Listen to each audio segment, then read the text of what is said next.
ચાલો તો હવે આપણે આજના દિવસની જો વાત કરીએ તો આજે જે છે આપણે પાછા આગળ વધીએ. આગળ વધીને ટોપિક ચેન્જ કરશું. અત્યાર સુધી આપણે અધિશોષણની સંકલ્પના શીખ્યા. હવે અધિશોષણ જે છે એના ઉપયોગ તરીકે જે આપણે ઘન ધાતુના ટુકડા લઈએ છીએ એનો શું ઉપયોગ થવાનો છે? તો કે એનો મુખ્યત્વે ઉપયોગ થવાનો છે આના માટે. શેના માટે? ઉદ્દીપક માટે. શેના માટે? ઉદ્દીપક માટે. તો હવે આપણે સૌપ્રથમ જે છે એ ઉદ્દીપક સાથે સંકળાયેલી સંપૂર્ણ સંકલ્પના જે છે એ સંપૂર્ણ સંકલ્પના સમજવાની થશે. તો હવે જોવો જોઈએ કે આપણે ઉદ્દીપક શબ્દની વાત કરીએ તો પહેલા એની વ્યાખ્યા ક્લિયર કરવી પડે. અત્યાર સુધી આપણે જે છે એવું સમજતા આવ્યા છીએ કે ઉદ્દીપકનો મતલબ શું થાય? તો કે ભાઈ પ્રક્રિયામાં ભાગ નથી લેતો અને પ્રક્રિયાનો વેગ વધારે છે. તો હવે આપણે જે છે આજે શું કામ કરવાનું છે? તો કે આજે આપણે કામ ઈ કરવાનું છે કે આજે આપણે સંકલ્પના બોલીએ છીએ કે નહીં એ સંકલ્પના જે છે એને સાર્થક કરવાની છે. કઈ રીતે સાર્થક કરવાની છે? તો એના માટે જો પેલું જે છે શું કરશું આપણે? તો કે પેલું આપણે શબ્દ જે છે એ વાત કરવાની છે ઉદ્દીપક વિશે. શેના વિશે વાત કરશું? ઉદ્દીપક વિશે. તો ઉદ્દીપકની વ્યાખ્યા જ આવી રીતના આપણે નક્કી કરવાની છે કે ઉદ્દીપક એટલે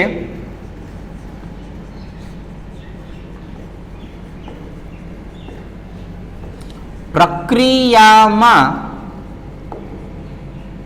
ભાગ લે છે. જો આપણે પહેલો જ શબ્દ શું વાપર્યો છે કે ઉદ્દીપક એવી વસ્તુ છે જે પ્રક્રિયામાં તો 100% ભાગ લે છે, સાથે પ્રક્રિયા પણ આપશે.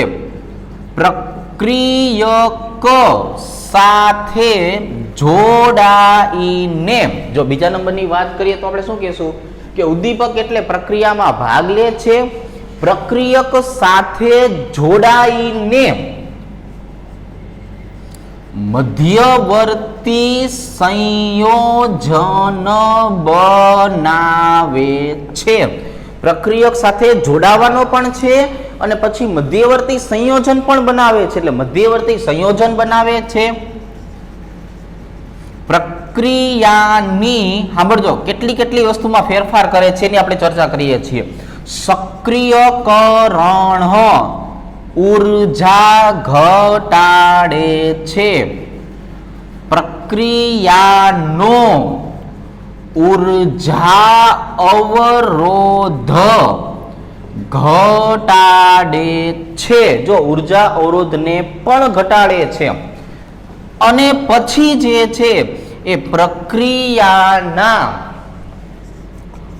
વેગમાં વધારો કરે છે અને મધ્યવર્તી સંયોજનનું વિઘટન કરી નિપજમાં રૂપાંતરણ કરે છે અને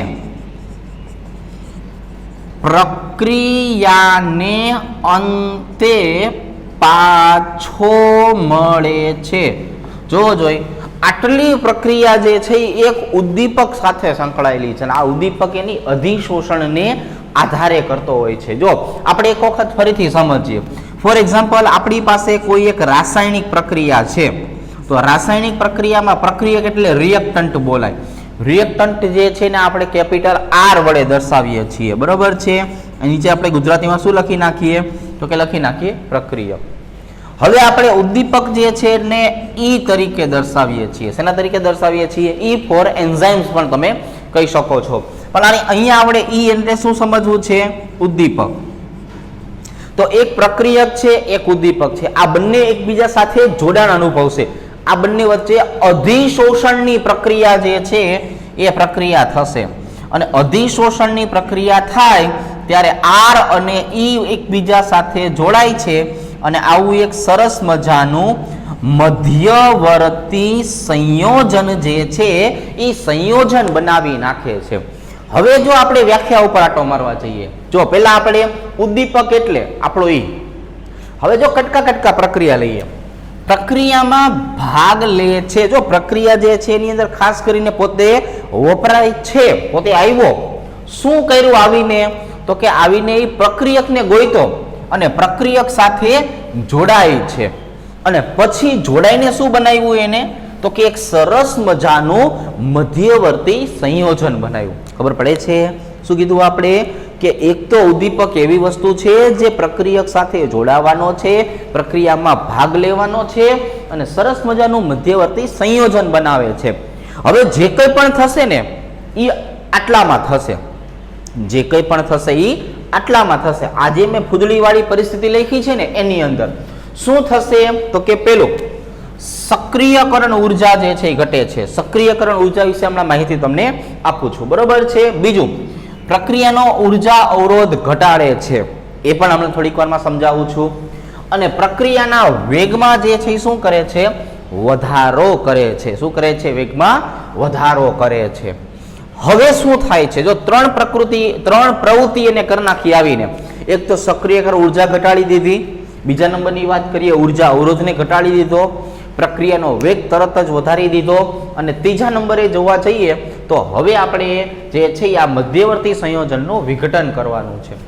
મધ્યવર્તી સંયોજનનું વિઘટન કરી નિપજમાં રૂપાંતરણ કરે છે અને આર નું રૂપાંતર શેમાં થાય છે, પ્રોડક્ટ પી માં થાય છે અને પ્રક્રિયાને અંતે પાછો મળે છે.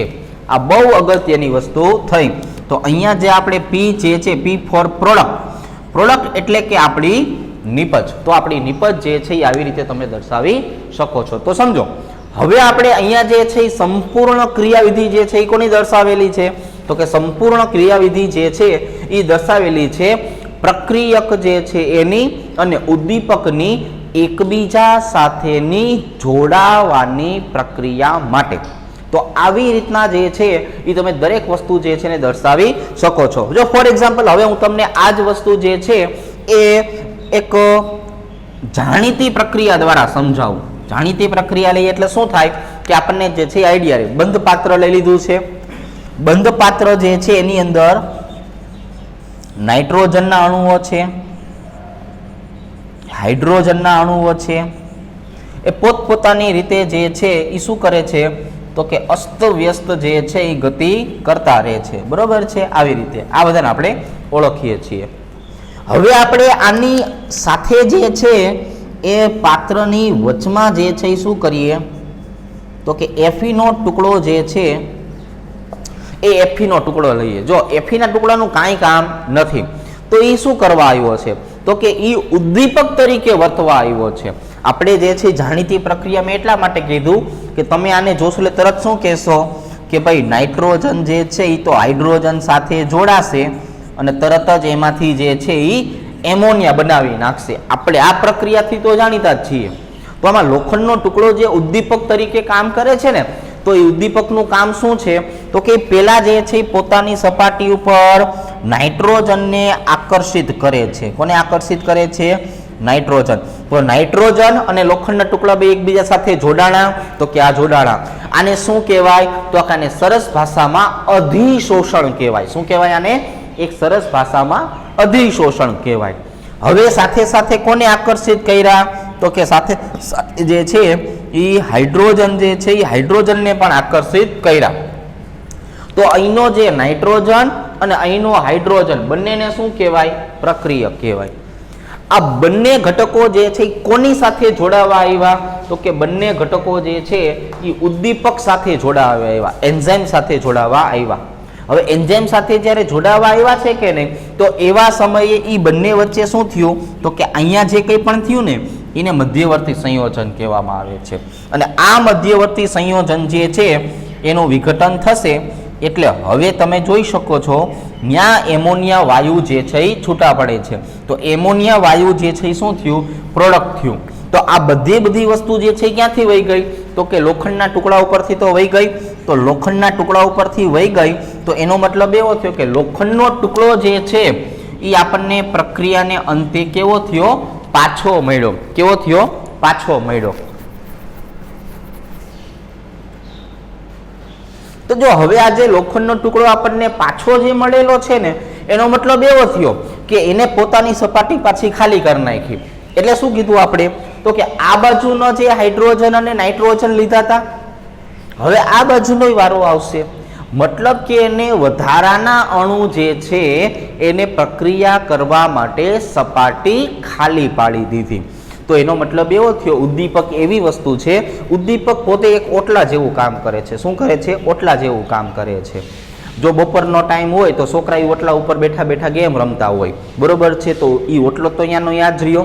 તો એ છોકરા આવ્યા, ગેમ રમી, એક સરસ મજાની શું થઈ? પ્રક્રિયા થઈ. તો એ પ્રક્રિયા કરવા માટે ઓટલાએ શેનું કામ કર્યું? ઉદ્દીપકનું કામ કર્યું. હવે હાંજ પડે છે એટલે ચોટલાવાળા ભેગા થાય છે. તો ઓટલા ઉપર ચોટલાવાળા શું કરવાના છે? તો એને પણ શું કહેવામાં આવે છે? પ્રક્રિયા જ કરવામાં આવે છે. તો ઓટલાએ એમના માટે પણ સ્થાન પૂરું પાડ્યું. તો એનો મતલબ એવો થયો કે અલગ અલગ પ્રક્રિયા થઈ, તો એ પ્રક્રિયા થવા માટે જે સપાટી પૂરી પાડે છે એ સપાટીને શું કહેવામાં આવે છે? ઉદ્દીપકની સક્રિય સ્થાનની સપાટી. તો આવી રીતે જે છે એ એક પ્રક્રિયા માટે પણ સપાટી આપશે, બીજા માટે પણ સપાટી આપશે. તો એનો મતલબ એવો થયો જે કોઈ પણ આવશે એમના માટે સક્રિયકરણ ઉર્જાને ઘટાડશે, એમના ઉર્જા અવરોધને ઘટાડશે, પ્રક્રિયાના વેગમાં વધારો કરશે, અને પ્રક્રિયા પૂરી થશે એટલે આપણને અંતે કેવો થશે? પાછો પણ મળે છે. તો આવી રીતે જે છે એ આપણે ઉદ્દીપકની વ્યાખ્યા જે છે એ વ્યાખ્યા આપી શકીએ છીએ. હવે હું તમને ઉદ્દીપક જે છે એ કઈ રીતે જે છે કાર્ય કરે છે એના વિશે થોડીક એવી સમજૂતી આપું છું, બરોબર? એ આપણે બોર્ડ નંબર 2, પેજ નંબર 2 ઉપર શીખવાના થશે.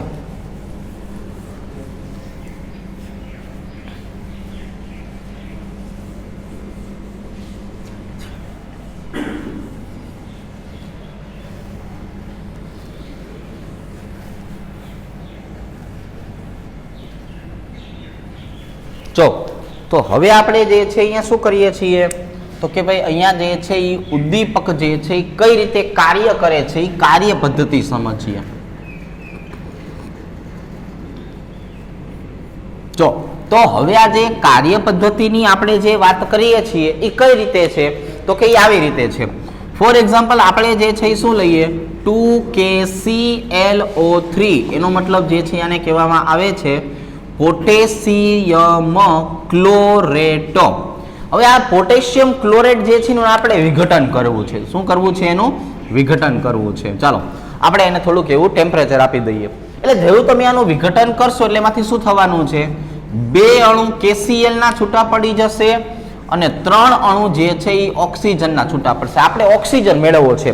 પોટેશિયમ ક્લોરેટ જે છે એનું તમે વિઘટન કરો છો તો એનું વિઘટન કરવાથી આપણને શું મળવાનું છે? ઓક્સિજન મળવાનું છે. આવી આપણને ખબર પડી. હવે બીજા નંબરની વાત કરીએ તો આ પ્રક્રિયા થવા માટેની જો આપણે વાત કરીએ તો ટાઈમ જે છે એ લાગે છે 120 મિનિટ, બરોબર છે? મતલબ કે 2 કલાકે જે છે આ એક પ્રક્રિયા પૂરી થાય છે. અહીંયા ટાઈમ કેટલો લાગે છે? 120 મિનિટ.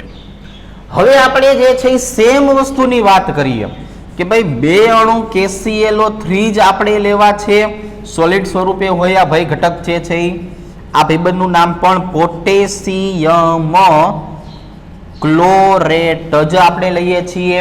આનું પણ આપણે જે છે વિઘટન જ કરવું છે. પણ હવે એક વધારાની વસ્તુ શું કરવી છે? તો કે વિઘટન તમારે જ્યારે કરવું છે ને ત્યારે એને MnO2 ની હાજરીમાં લ્યો. મેંગેનીઝ ડાયોક્સાઇડ પાવડર જે છે એની હાજરીમાં લેવામાં આવે છે. અને હવે તમે આનું વિઘટન કરશો તો પણ નિપજ શું મળવાની છે? 2 અણુ KCl જ મળવાની છે અને 3 અણુ ઓક્સિજન જ મળવાના છે. હવે અહીંયા જે છે એ 2 કલાકને અંતે આપણને ઓક્સિજન જે છે એ 2 સિલિન્ડર મળે છે. તો આ પ્રક્રિયામાં MnO2 આપણે વાપરીએ છીએ તો આપણને કેટલા સિલિન્ડર ઓક્સિજન મળશે? 4 મળે કે 6 મળે? તો કે ભાઈ 2 જ મળે. ઉદ્દીપકના કારણે ક્યારેય નિપજના જથ્થામાં ફેરફાર થતો નથી. નિપજનો જથ્થો તો સરખો જ છે. અહીંયા તમે જે ઓક્સિજન મેળવો 2 સિલિન્ડર, તો સેમ વસ્તુ અહીંયા પણ તમને ઓક્સિજન કેટલો મળવાનો છે? 2 સિલિન્ડર જ મળવાનો છે. પણ તફાવત જે છે એ શું છે? તો કે પહેલા માટે ટાઈમ જે છે એ કેટલો લાગતો હતો? તો કે પહેલા માટે ટાઈમ લાગતો હતો 120 મિનિટ.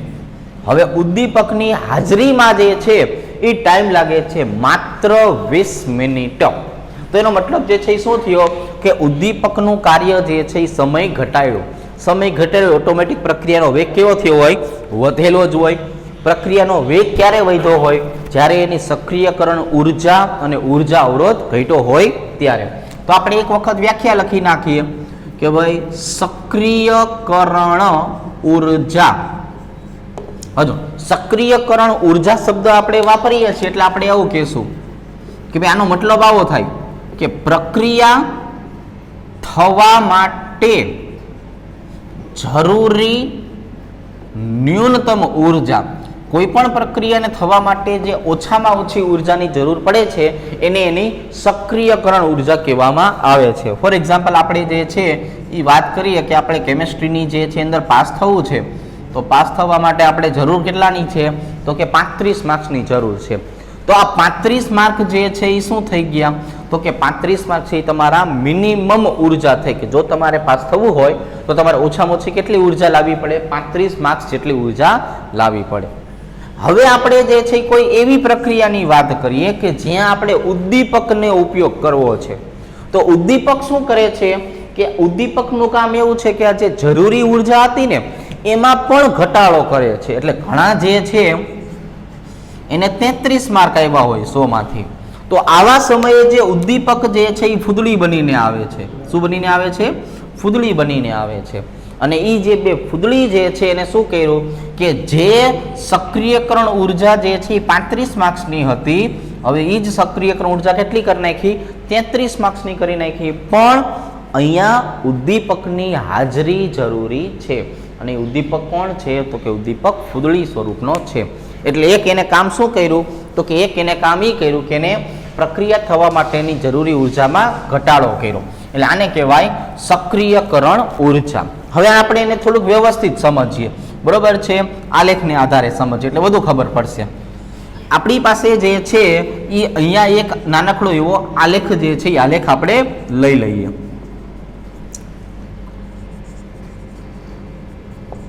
જો તો હવે આપણે જે છે એ કોઈ પણ પ્રક્રિયાની શરૂઆત કરીએ એટલે આપણે એવું ધારીએ કે પ્રક્રિયાની શરૂઆત અહીંથી થાય છે. આને કહેવામાં આવે છે પ્રક્રિયક. આને જે છે શું કહેવામાં આવે છે? પ્રક્રિયક તરીકે ઓળખવામાં આવે છે. આ પ્રક્રિયક જે છે એને પ્રક્રિયામાંથી પસાર થતા આટલી બધી ઉર્જા જે છે એ આપીને અંતે એનું રૂપાંતરણ શેમાં થાય છે? નિપજમાં થાય છે. પ્રક્રિયકને આ ઢાળ ચડીને જે છે એ અહીંયા જવાનું હોય છે, બરોબર છે? અહીંયા જે છે એ પ્રક્રિયક આવેલો છે અને અહીંયા જે છે એ શું આવેલું છે? નિપજ આવેલું છે. વચ્ચે મોટો બધો ડુંગરો આવેલો છે. એ જે વચ્ચે મોટો બધો જે ડુંગરો આવેલો છે કે નહીં, એની જો આપણે વાત કરીએ તો એને જ કહેવામાં આવે છે પ્રક્રિયા માટે જરૂરી એવી સક્રિયકરણ ઉર્જા અથવા ઉર્જા અવરોધ. જો એકદમ સિમ્પલ વસ્તુ તમે સમજો, આ પ્રક્રિયક છે, આ નિપજ છે, અહીંયાથી અહીંયા જવું છે, પણ અહીંયાથી અહીંયા જવા માટે વચ્ચે જે છે એ શું આવે છે? મોટો બધો ડુંગરો આવે છે. પછી ડુંગરાને શું કહેવામાં આવે છે? એને કહેવામાં આવે છે એની સક્રિયકરણ ઉર્જા. કે તમારે આટલી બધી સક્રિયકરણ ઉર્જા આપો તો તમે અહીંયા જઈ શકો છો. તો હવે આપણે જે છે એ વાત કરીએ તો આને આપણે ઉર્જા અવરોધ પણ કહી શકાય. તો આ પ્રક્રિયા જે છે એ ક્યારે થાય છે? તો કે આ પ્રક્રિયા ઉદ્દીપકની ગેરહાજરીમાં થાય છે. ક્યારે થાય છે? ઉદ્દીપકની ગેરહાજરીમાં. એટલે આને કહેવામાં આવે છે અનઉદ્દીપિત પ્રક્રિયા. ઉદ્દીપકની ગેરહાજરીમાં થતી પ્રક્રિયા. હવે આપણે જે છે એ ઉદ્દીપકને લાવવો છે, બરોબર છે? અહીંયા જે છે એ અહીંયા દશરથ માંજી છે, અહીંયા દવાખાનું છે. તો દશરથ માજીને અહીંથી અહીંયા જવું છે, વચ્ચે શું મળતું હતું? તો કે ડુંગરો આવતો હતો. એટલે જે છે દશરથ માજી શું કરશે? તો કે આ ડુંગરાને જ કાપી નાખશે. ડુંગરાને કાપી નાખશે એટલે આખો ચડીને જે જવાનો સમય હતો એ સમય જ કેવો થઈ ગયો? તો કે સમય ઘટી ગયો. એટલા માટે થઈને હવે જે નવી ઉર્જાની જરૂર પડે છે એ થઈ જશે ઈએ ડેશ જેટલી. કેટલી થઈ જશે? ઈએ ડેશ જેટલી. અને આ જે પ્રક્રિયા જે છે એ પ્રક્રિયાને કહેવામાં આવે છે ઉદ્દીપિત પ્રક્રિયા. એને શું કહેવામાં આવે છે? ઉદ્દીપિત પ્રક્રિયા કહેવામાં આવે છે. તો આ જે છે એ પહાડ તોડવાનું કામ જે છે એ કોણ કરે છે? તો કે દશરથ માજી કરે છે. તો એ શું થઈ ગયો? એ ઉદ્દીપક થઈ ગયો. એ ઉદ્દીપક તરીકે પોતે વપરાણો એટલા માટે થઈને જે છે એ રસ્તો કેવો થઈ ગયો? સહેલો થઈ ગયો. તો હવે પ્રક્રિયકથી નિપજ તરફ જવા માટે પહેલા જેટલી ઉર્જાની જરૂર પડતી હતી એટલી ઉર્જાની જરૂર પડવાની નથી. પહેલા જેટલો ઉર્જા અવરોધ નડતો હતો હવે એટલો ઉર્જા અવરોધ નડવાનો નથી. પહેલા જે સમય લાગતો હતો જવા માટે હવે એટલો સમય લાગવાનો નથી.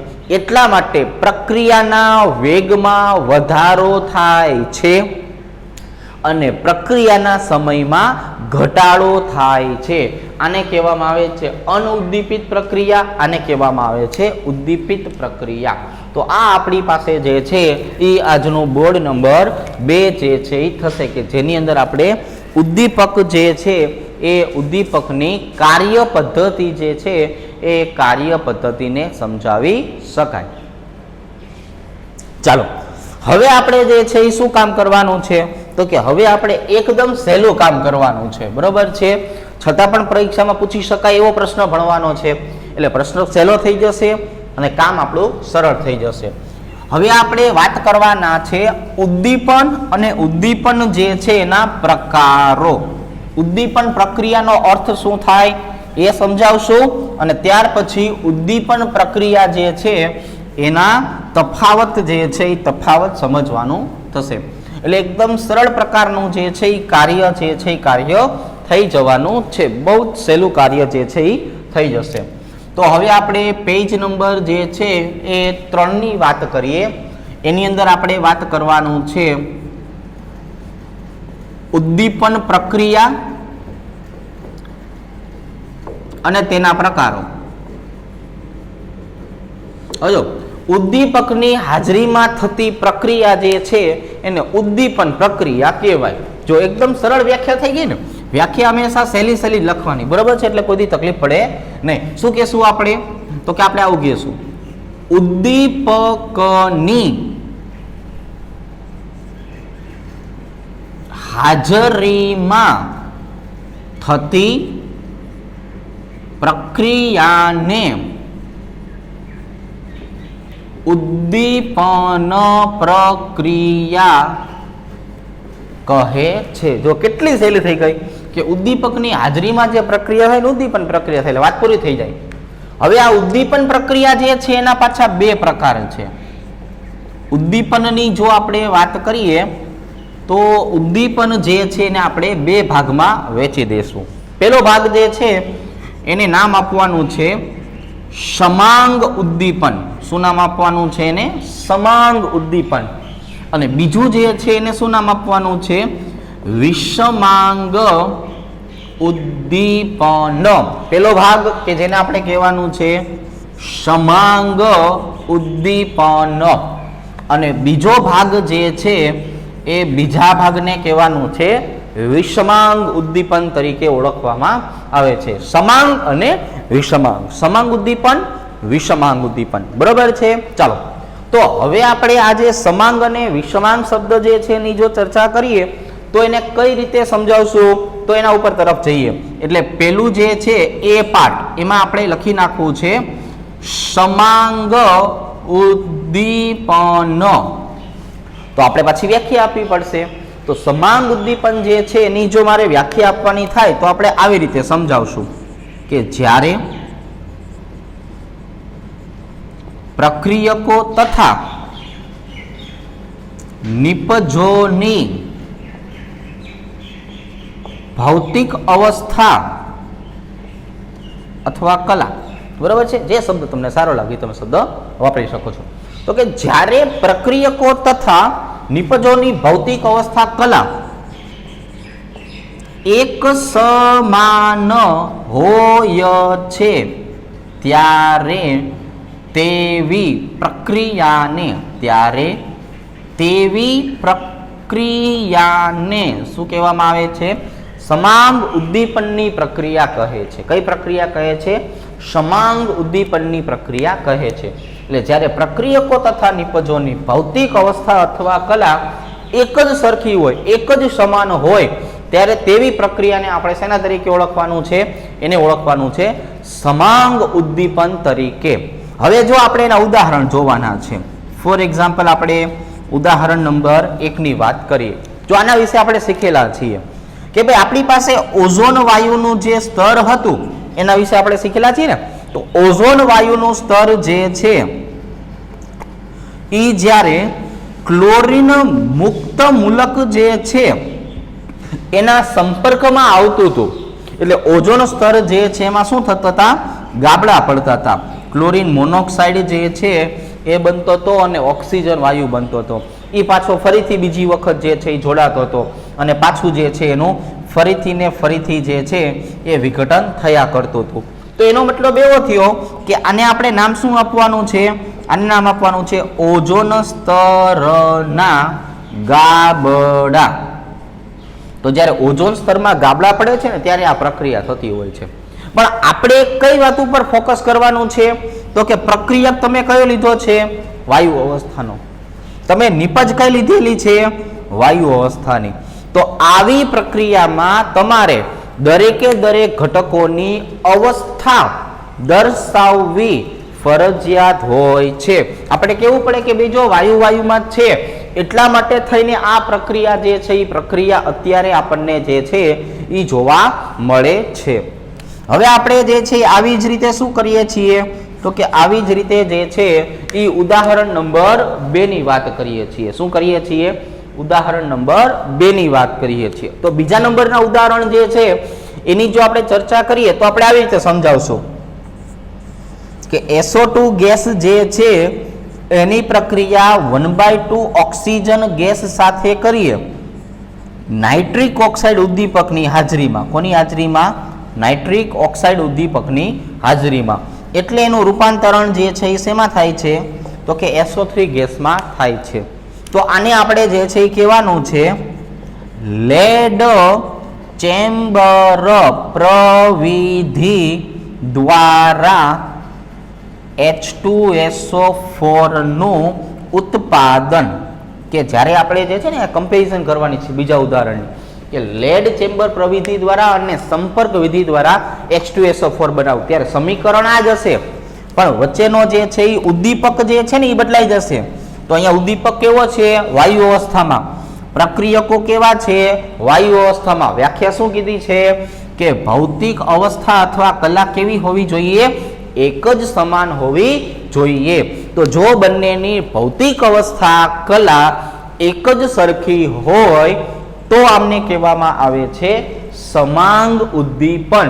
તો વ્યાખ્યા એવું કહે છે કે જ્યારે પ્રક્રિયકો અને નિપજોની ભૌતિક અવસ્થા અથવા કલા એક જ સમાન હોય છે આવી પ્રક્રિયા જે છે એને આપણે નામ આપવાનું છે સમાંગ ઉદ્દીપન. હજુ જો આમાં ત્રીજું ઉદાહરણ જોઈએ એટલે આપણને વધારે ને વધારે જે છે એ શું થાય? તો કે ક્લિયર થાય. બરોબર. ફોર એક્ઝામ્પલ આપણી પાસે એસ્ટર છે. ફોર એક્ઝામ્પલ આપણી પાસે શું છે? એસ્ટર છે કે ભાઈ CH3COOCH3 આની આપણે પ્રક્રિયા કોની સાથે કરાવી છે? પાણી સાથે કરાવી છે. કોની હાજરીમાં પ્રક્રિયા કરાવવાની છે? તો કે એસિડની હાજરીમાં કરવાની છે. કોની હાજરીમાં? એસિડની હાજરીમાં પ્રક્રિયા. એટલે જે છે એ આ ભાઈબંધ જે છે એનું નામ છે મિથાઇલ એસિટેટ. આ ભાઈબંધને શું કહેવામાં આવે છે? તો કે એને કહેવામાં આવે છે મિથાઇલ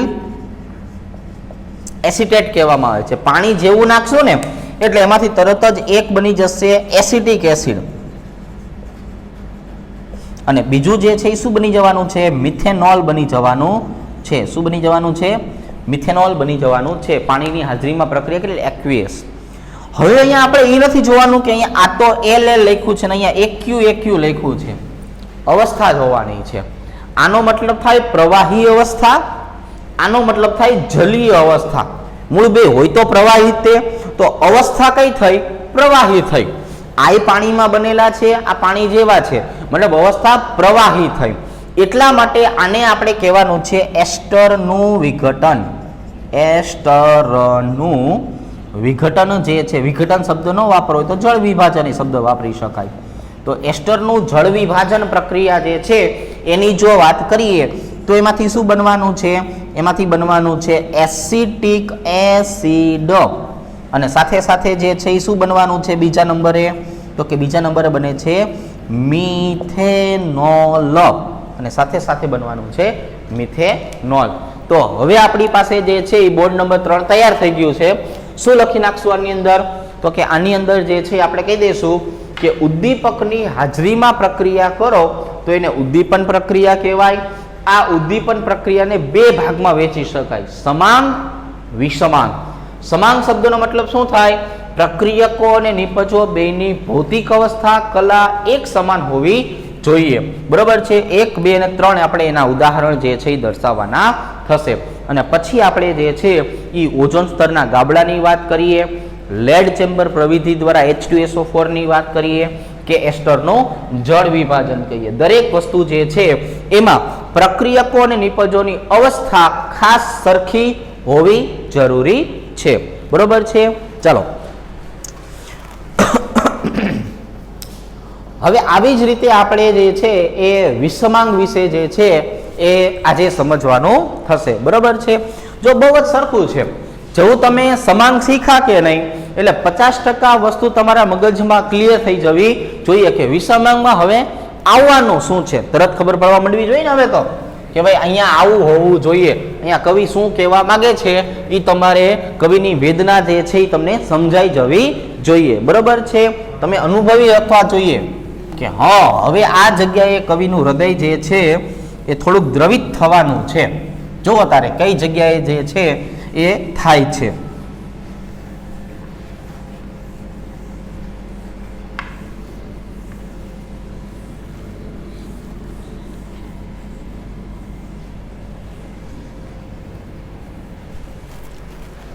તો બોર્ડ નંબર 4 ઉપર જે છે એ આવીએ, વાત કરવાની છે આપણે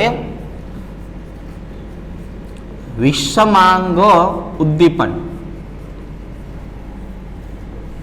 હવે આપણે જે વિષમાંગ ઉદ્દીપન જે છે એની વાત કરીએ એટલે એની વ્યાખ્યા જે છે એ શું થઈ જશે, તો કે જ્યારે પ્રક્રિયકો અને નિપજોની ભૌતિક અવસ્થા અથવા કલા, આપણે જો ચર્ચા કરીએ તો જ્યારે પ્રક્રિયકો અને નિપજોની ભૌતિક અવસ્થા અથવા કલા જુદી જુદી હોય છે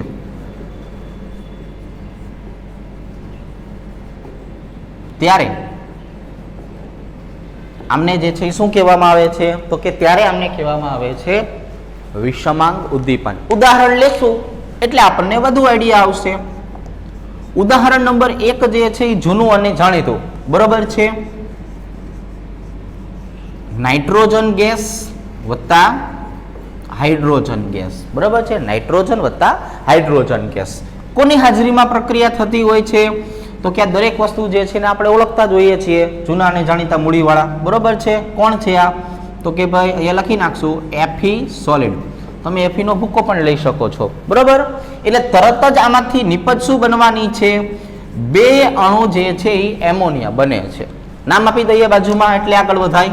શું નામ આવી જશે, હેબર પ્રવિધિ. બરોબર છે. શું કહેશું આપણે આને, હેબર પ્રવિધિ. ક્યાં નજર નાખવાની છે આપણે, તો કે પ્રક્રિયકો વાયુ અવસ્થા ધરાવે છે, ઉદ્દીપક ઘન અવસ્થા ધરાવે છે. તો બસ પ્રક્રિયક અને ઉદ્દીપકની અવસ્થા અલગ અલગ હોય એટલે પૂરું થઈ ગયું. આપણે એને તરત નામ શું આપી દેવાનું છે, તરત જ નામ આપી દેવાનું છે વિષમાંગ સંતુલન. હવે આપણે જો ઉદાહરણ નંબર 2 માં શું કરતા હતા, યાદ આવ્યું, તો કે કમ્પેરિઝન કરતા હતા. ઉદાહરણ નંબર 2 ની વાત કરીએ તેમાં આપણે ખબર કમ્પેરિઝન કરતા હતા. શેનું કમ્પેરિઝન કરતા હતા, તો કે ભાઈ લેડ ચેમ્બર પ્રવિધિ વાળી અને સંપર્ક પ્રવિધિ. અહીંયા જે છે એ આપણે શું કરશું, તો કે અહીંયા લખશું SO2 ગેસ વત્તા જે છે એ લખશું 1/2 O2 ગેસ. એની જે છે એ પ્રક્રિયા જે છે એ કોની હાજરીમાં કરવામાં આવતી હોય છે, તો કે એની પ્રક્રિયા આપણે કરીએ છીએ V2O5 સોલિડની હાજરીમાં. અને આમાંથી પણ નિપજ શું મળવાની છે, SO3 ગેસ. તો અહીંયા તમે જુઓ સલ્ફર ડાયોક્સાઇડ અને ઓક્સિજન કઈ અવસ્થા ધરાવે છે, તો કે ભાઈ વાયુ અવસ્થા ધરાવે છે. સાથે સાથે તમે જોવા જાવ તો વેનેડિયમ પેન્ટોક્સાઇડ જે છે એ શું ધરાવે છે? સોલિડ અવસ્થા ધરાવે છે. અને એના કારણે જે છે એ જે SO3 ગેસ બને છે એટલે આને કહેવામાં આવે છે સંપર્ક પ્રવિધિ દ્વારા H2SO4 ની બનાવટ. મતલબ એવો થઈ ગયો કે એક જ પ્રકારનું સમીકરણ છે, પણ આની અંદર જે છે એ આપણે જે ઉદાહરણ લીધેલા છે, ઉદાહરણ જે છે ઉદ્દીપક લીધેલો છે, એ ઉદ્દીપક કેવો છે? જુદો જુદો છે. ઉદ્દીપક કેવો છે? અલગ પ્રકારનો છે. એટલે આપણે અહીંયા જે છે એને આપણે અલગ રીતે દર્શાવી શકીએ. હવે જે ત્રીજું ઉદાહરણ જે છે ને એને થોડુંક ડીપમાં સમજાવવાનું હતું, બરોબર છે? થોડુંક એવું આપણે અંદર વધારે જે છે એ વધારે સમજવાનું છે. તો હવે આપણે જે છે એ વાત કરવાની છે અસંતૃપ્ત ફેટી એસિડ જે છે એમાંથી સંતૃપ્ત ફેટી એસિડની. બરોબર, આપણે જે છે એ શું કરવાનું છે? અસંતૃપ્ત ફેટી એસિડ એનું જે છે એ રૂપાંતરણ શેમાં કરવાનું છે આપણે?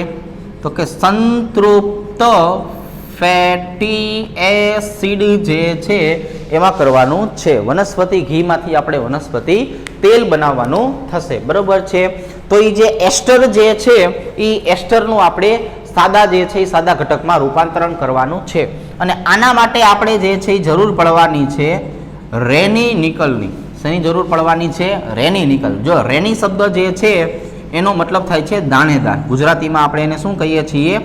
દાણેદાર. બરોબર છે? દાણેદારને મેં કેસર કા દમ, એવું આ દાણેદાર છે.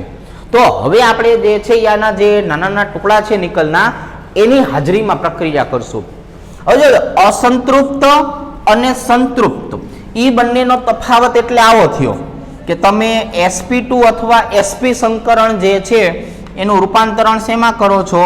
sp3 માં કરો છો.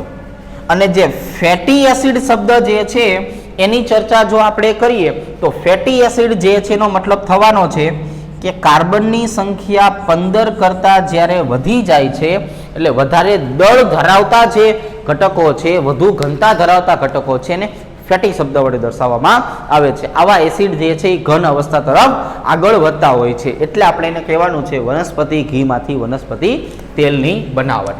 ફોર એક્ઝામ્પલ આને આપણે સમજાવવું છે તો આપણે આ રીતે સમજાવશું ને કે CH3 CH double bond CH, અહીંયા લખી નાખશું CH2N વખત અને COOH. આ એક પ્રકારનો જે છે શું થઈ ગયો? અસંતૃપ્ત ફેટી એસિડ થઈ ગયો. અને અહીંયા આપણે કહી દેશું કે N નું મૂલ્ય જે છે એ 15 કરતા તો કેવું હશે? વધારે જોવાનું છે. તો આના કારણે આપણે શેની વ્યાખ્યા આપી? ફેટી એસિડની વ્યાખ્યા આપી. આ બંને વચ્ચે જે દ્વિબંધ જોવા મળે છે એના કારણે શેની વ્યાખ્યા આપી છે? આપણે અસંતૃપ્તની વ્યાખ્યા આપી છે. હવે આપણે જે છે એ આનું હાઇડ્રોજીનેશન કરવાનું છે. શું કરવાનું છે? આનું હાઇડ્રોજીનેશન. હાઇડ્રોજીનેશનમાં મજા ન આવે તો રિડક્શન જે છે એ રિડક્શન શબ્દ પણ વાપરી શકાય છે. કોની હાજરીમાં રિડક્શન કરશું? કોની હાજરીમાં જે છે એ હાઇડ્રોજીનેશન કરશું? તો કે રેની નિકલની હાજરીમાં કરવાનું છે. એટલે હાઇડ્રોજનનો ઉમેરો થશે. કઈ જગ્યાએ ઉમેરો થશે? તો કે જ્યાં sp2 સંકરણ દેખાય છે ને અહીંયા, અને sp2 સંકરણ જે દેખાય છે એનું રૂપાંતરણ શેમાં થઈ જશે? sp3 સંકરણની અંદર. એટલે કે CH3 CH2 CH2 CH2N વખત અને COOH. તો એનો મતલબ એવો થયો કે જે જગ્યાએ પહેલા sp2 સંકરણ હતું એનું હવે આપણે હાઇડ્રોજનનો ઉમેરો કરીને હાઇડ્રોજીનેશનની પ્રક્રિયા કરીને રિડક્શનની પ્રક્રિયા કરીને sp3 સંકરણમાં રૂપાંતરણ કરેલું છે. તો અત્યારે જોવા જઈએ તો આ અસંતૃપ્ત ફેટી એસિડનો ભાગ હતો. અત્યારે જોવા જઈએ તો આ સંતૃપ્ત ફેટી એસિડનો ભાગ થયો. તો એનો મતલબ જે છે એ શું થયો? તો કે એનો મતલબ જે છે એ આવો થયો કે જ્યારે પણ આપણે વિષમાંગ સંતુલન જે છે એની ચર્ચા કરતા હોઈએ છીએ ત્યારે આપણે જે છે શું કરતા હોઈએ છીએ? તો કે પ્રક્રિયકો અને નિપજો જે છે એની ભૌતિક અવસ્થાની ચર્ચા કરતી હોઈએ છીએ. એટલે 3 ઉદાહરણ લીધા આપણે. આ 3 ઉદાહરણ જે છે એની જો આપણે વાત કરીએ તો 3 ઉદાહરણની અંદર આપણે એવું દર્શાવ્યું છે કે પ્રક્રિયકો અને નિપજો જે છે એ બંનેની ભૌતિક અવસ્થા જે છે એ કેવી લીધેલી છે, આપણે જુદી જુદી જે છે એ લીધેલી છે, અને જેના કારણે જે છે એ આપણને આવા પ્રકારના ફેરફારો જોવા મળતા હોય છે. બરોબર છે. મૂળ વસ્તુ આવી હતી કે આપણે અસંતૃપ્ત ફેટી એસિડમાંથી એનું રૂપાંતરણ સંતૃપ્ત ફેટી એસિડ જે છે એમાં કરવાનું થાય છે. તો આજે આપણે જેટલી પણ ચર્ચા કરેલી છે તમામે તમામ પ્રકારની ચર્ચા જે છે એ શેના માટે કરેલી હતી, તો કે ભાઈ ઉદ્દીપક સાથે સંકળાયેલી. હવે આ જે વિષમાંગ ઉદ્દીપન હતી ને એની ક્રિયાવિધિ આપણે 1-2 મિનિટમાં શીખીએ. બરોબર, એટલે આપણને આઈડિયા આવી જશે કે ભાઈ આવા પ્રકારનું થતું હોય, અને એના માટે આપણે હેબર પ્રક્રિયા જે છે એને માનાંક તરીકે સ્વીકારશું. એટલે આપણને તરત ને તરત જે છે એ દરેક ક્રિયાવિધિના તબક્કા જે છે એ સમજાય. હેબર પ્રવિધિ જે છે એનું આદર્શ ઉદાહરણ થશે. તો પેજ નંબર 5ની આપણે વાત કરી દઈએ. હેડિંગ મારી દેવું છે વિષમાંગ ઉદ્દીપન પ્રક્રિયાની ક્રિયાવિધિ. બરોબર છે. એટલે અહીંયા આપણે જે છે એ હેબર પ્રવિધિ જે છે એ દર્શાવી દઈએ. ચાલો, આ થઈ ગયું આપણું હેબર પ્રવિધિ. શું છે હેબર પ્રવિધિમાં? નાઇટ્રોજન ગેસ છે, 3 અણુ હાઇડ્રોજન ગેસ છે, એફીનો સરસ મજાનો ટુકડો છે, અને સરસ મજાની નીપજ મળે છે એમોનિયા. આના માટે શું કરવાનું છે? સરસ મજાનું એક બંધ પાત્ર લેવાનું છે. બંધ પાત્રની અંદર એક સરસ મજાનો લોખંડનો ટુકડો મૂકી દેવાનો છે. ઘન ઉદ્દીપક લખી નાખીએ. અહીંયા કોને મૂકી દઈએ? Nitrogen, hydrogen, hydrogen, hydrogen, hydrogen, hydrogen, nitrogen, nitrogen, hydrogen, hydrogen, hydrogen, nitrogen, hydrogen, hydrogen, hydrogen. બધા પોતપોતાની રીતે શું કરે છે? અસ્ત વ્યસ્ત ગતિ કરે છે. તો વિષમાંગ ઉદ્દીપનમાં પ્રથમ કાર્ય શું થાય છે? તો કે પ્રક્રિયકો એ ઉદ્દીપકની સપાટી તરફ સૌપ્રથમ આકર્ષિત થાય છે. પહેલું કાર્ય જે છે શું થાય છે? તો કે આ જે છે એ નાઇટ્રોજન અને હાઇડ્રોજન એ ઉદ્દીપકની સપાટી તરફ આકર્ષિત થાય છે. બીજા નંબરે ઉદ્દીપકની સપાટી પર પ્રસરણ પામે છે અને નિર્બળ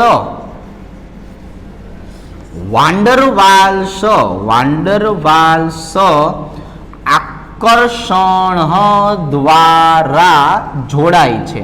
એટલે પેલું કામ શું કરે છે?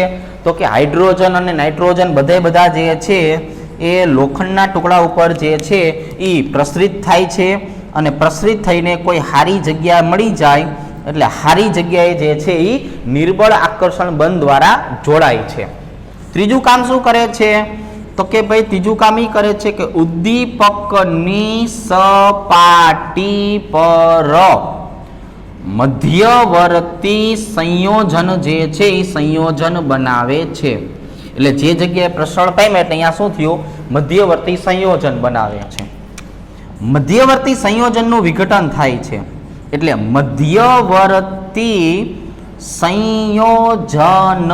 સંયોજનમાંથી નિપજ બને છે. એટલે હવે જે મધ્યવર્તી સંયોજન હતું ને અહીંયા, એ મધ્યવર્તી સંયોજનમાંથી શું બન્યું? તો કે નિપજ બને છે, એમોનિયા બને છે. અને નિપજ બન્યા પછી એમોનિયા જે છે એ પોતાની સપાટી છોડીને મુક્ત થાય છે. અહીંયાથી એમોનિયા જે છે એ શું થાય છે? હવે આની સપાટી છોડીને જે છે એ મુક્ત જે છે એ મુક્ત થવાનું છે. જેવું મુક્ત થયું એટલે નવા પ્રક્રિયક માટે સપાટી પૂરી પડે છે. નિપજમાં બને છે.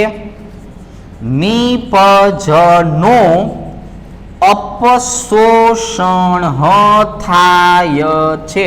નિપજનું શું થાય છે?